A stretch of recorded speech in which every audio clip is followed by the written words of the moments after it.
गुरुवार को एक दिल दहलाने वाला मामला सामने आया। वो मामला मेरठ के लिसाड़ी गेट थाना क्षेत्र के अंतर्गत आने वाली सोहेल गार्डन कॉलोनी का है और हम इस टाइम जिस मकान के सामने खड़े हैं ये वो मकान है जहां पर 5 लाशें मिली और ये 5 लाशों में से 3 लाशें 3 बच्चियों की थी, जिसमें से एक बच्ची सिर्फ 1 साल की थी और बताया ये जा रहा है कि बड़ी बेरहमी से कत्ल किया गया और कत्ल करने के बाद जिस तरीके से ये अभी ताला लटका हुआ है उसी तरीके से इस घर में बाहर से ताला लगा दिया गया था। फिलहाल यहाँ पर पुलिस मुस्तैद है, लेकिन आप देखिए कि किस तरीके से ये पूरा बना हुआ है। गम का यहाँ पर माहौल है। सब ये जानना चाहते हैं कि हत्यारा कौन था, किसने एक की बारी में 5 के 5 लोगों को मार दिया, खास तौर पर उन बच्चियों को भी जो बेचारी मासूम बच्चियां हैं। 1 साल की बच्ची जो बोलना तक नहीं जानती, उसकी भी निर्मम हत्या कर दी। बताया ये गया है कि जो मोइन था, जो इस मकान पर किराए पे रहता था, राजमिस्त्री थे वो, और उनकी हत्या करने के बाद जब लाश पुलिस ने यहाँ पर देखी तो लाश के हाथ पैर बंधे हुए थे, बिस्तर के नीचे उनकी लाश को डाला गया था और जो बाकी की 3 बच्चियां हैं उनकी माता के साथ, उनकी मम्मी के साथ इसी मकान के अंदर बिस्तर में बंद कर दिया गया था। उनके चेहरे पर कट्टा डाला हुआ था, बोरी में उनको भरने की कोशिश की गई थी। हमारे साथ यहाँ पर लोकल रिपोर्टर हैं, उनसे थोड़ी सी जानकारी लेंगे। क्या नाम है आपका? मोहम्मद इरफान। ये बताइए कि क्या पूरा घटनाक्रम था, क्योंकि आप लोग यहाँ पर मौजूद थे, लगातार अपडेट ले रहे थे। अब तक की क्या जानकारी निकल के आई है? अभी तो 3 लोगों को नामजद हिरासत में लिया है पुलिस ने। उसी के आधार पर पुलिस आगे की कार्रवाई कर रही है।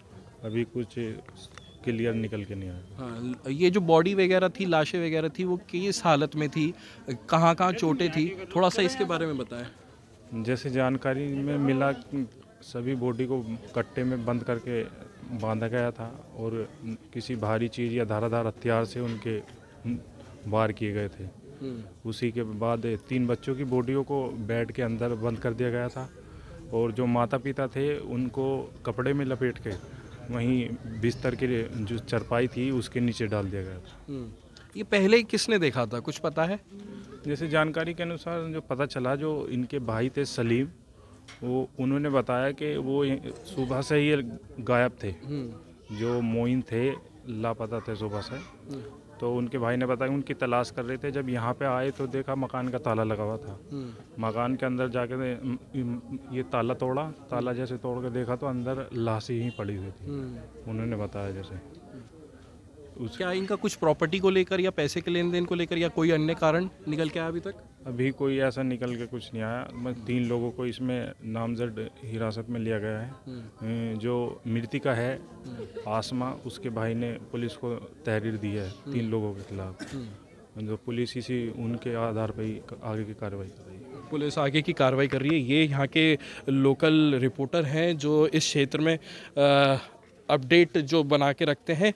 तो इनके हिसाब से ये जो पूरा घटनाक्रम था, यही घटनाक्रम पुलिस को जानकारी में जो परिजन हैं उन्होंने बताया। यहाँ पे तमाम लोग हैं, इनसे भी बात करेंगे। यहीं के रहने वाले हैं क्या आप?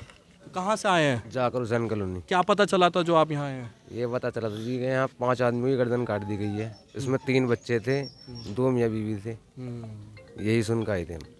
तो ये जानकारी प्राप्त करने के बाद यहाँ पे आए हो, तो यहाँ आने का क्या मकसद है? और देखने के लिए आए थे। हमारे रिश्तेदारी में नहीं, देखने के लिए आए थे भाई हम। अच्छा, बस देखने के लिए आए थे आप भी? हम भी देखने के लिए आए। देखने के लिए आए हो? जी। मतलब आप ये देखिए कि ये जो निर्मम हत्या हुई है पूरे परिवार की, कहीं ना कहीं डर का माहौल, खौफ का माहौल और गम का माहौल यहाँ पर देखने के लिए मिल रहा है। तमाम लोग यहाँ पर मौजूद हैं।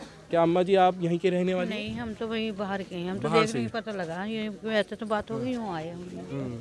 ये सहानुभूति में ये यहाँ पर आए हैं, बच्चों तक को मार दिया। क्या आप लोग तो यहीं के होंगे? कोई भी यहाँ का नहीं है? बताओ। हाँ बताओ थोड़ा सा। ये आप, क्या नाम है बताओ? क्या पता चला आपको, कैसे हुआ? हमें तो कुछ नहीं पता। जब ताला टूटा जब पता चला ना क्या हो रहा, मैं कि क्यों तोड़ रहे ताला। मुझे उनका पता नहीं सुबह से। अच्छा। हाँ, ये पता चला और कुछ नहीं चला। तो क्या बताया गया था कि छत से भी जाके देखा तो लाशें मिली थी, ऐसा दिख रहा था क्या आपकी छत से कुछ? नहीं, छत पे से तो कोई नहीं गया। हाँ, कितने लोग रहते थे यहाँ वहाँ पे इसी मकान में? 5 है, 3 लड़की हैं, 2 आप हैं। कितने कितने बच्चे थे, कितने मतलब बड़े थे? एक तो बेचारी 1-1.5 साल की होगी छोटी तो, और एक ऐसी होगी 3 साल की हो। तो आपको क्यों लग रहा है कि ये क्यों हत्या हुई है? कुछ आइडिया है आपको? जान कुछ ऐसा नहीं, कुछ नहीं कह सकते। नहीं जी, कुछ नहीं। क्या ये पड़ोस में जो मकान बन रहा है इन्हीं लोगों का था? हाँ, ये तो नहीं कहता है। ये परसों तो लेंटर ही गिरा इन्होंने, खुद ही गिरा बेचारों ने। उनका कोई वैसे वो नहीं। लेंटर डाल के तो खुशी का माहौल होगा। हाँ, खुशी का माहौल था, लड्डू बांटे उसने सब कुछ, जैसे लेंटर गिरा। हाँ, उसके बाद में कोई वो नहीं है फिर। तो आप लोगों की इनसे बात होती रहती थी? बस ये जैसा अपने यहाँ पे खड़े हो गए तो आती जाती बात करते रहते। कैसा व्यवहार था? सब बढ़िया? वैसे बढ़िया था, वैसे तो कोई वो ना था। नहीं, कोई दिक्कत नहीं थी। तो देखिए कि लेंटर यहाँ पर एक पीछे मकान है जो मोइन और उनके परिवार का ही बताया जा रहा है।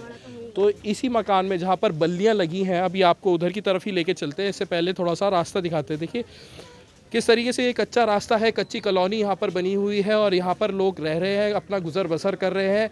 देखिए यूनिटी, एकता जिसे कहते हैं, इन लोगों में देखने के लिए भी मिल जाएगी, क्योंकि एक घर में हादसा हुआ है तो सारे लोग इकट्ठा हो चुके हैं, सहानुभूति में आ चुके हैं। परिजन जितने भी हैं परिवार वाले, उनको पूछताछ के लिए पुलिस ने थाने में बुलाया है। और ये जो मकान है जिस पर बल्लियाँ अभी नज़र आ रही हैं आपको, मकान है जिसका लेंटर को गिरा था, डाला गया था, मतलब जो लेंटर था जिसके लड्डू, ये बता रहे हैं कि यहाँ के आस पड़ोस के लोग कि लड्डू बांटे गए थे। मोइन ने बकाया था यहाँ पर लड्डू बांटकर खुशी व्यक्त की थी। यही वो मकान है और इसके बगल में ही उनके रिश्तेदार रहते थे जिनका नाम मुकदमे में दर्ज किया गया है। नजराना का भी नाम दर्ज किया गया है। जो मोइन की भाभी बताई जा रही है वो भी यहीं रहती थी। देखिए एफआईआर में जो अब तक की जानकारी मिली है, 3 नाम उसमें शामिल किए गए हैं। जो आसमा थी मोइन की पत्नी, उनके परिजनों ने पुलिस में तहरीर दी, जिसके बाद मुकदमा दर्ज किया गया। 3 नाम में से 2 नाम मोइन के ही भाई के हैं, जिसमें से तहसीम और नईम नाम है, और नजराना जो भाभी है मोइन की, उनका नाम भी मुकदमे में दर्ज किया गया है। इसके अलावा कुछ अज्ञात लोग हैं और फिलहाल पूछताछ के लिए पुलिस ने काफ़ी लोगों को थाने में बुला रखा है। पूछताछ जारी की जा रही है। नईम फरार चल रहे हैं पुलिस की पकड़ से और पुलिस नईम को पकड़ने के लिए टीम गठित कर चुकी है, जिसके बाद अभी तक जो जानकारी मिली है प्रथम दृष्टया कहीं ना कहीं ये माना जा रहा है कि प्रॉपर्टी को लेकर कहीं ना कहीं विवाद हुआ है और लेन देन का ही मामला हो सकता है कि कारण बना हो इन लोगों की मौत का। लेकिन अभी तक ये कहना सही नहीं होगा कि हकीकत में प्रॉपर्टी का ही मामला था या फिर कोई और मामला था। ये खुलासा तब होगा जब असली आरोपी गिरफ्तार होगा और पुलिस ऑफिशियली सब कुछ इस घटनाक्रम के बारे में जानकारी देगी। अनमोल शर्मा, TV9 उत्तर प्रदेश, मेरठ।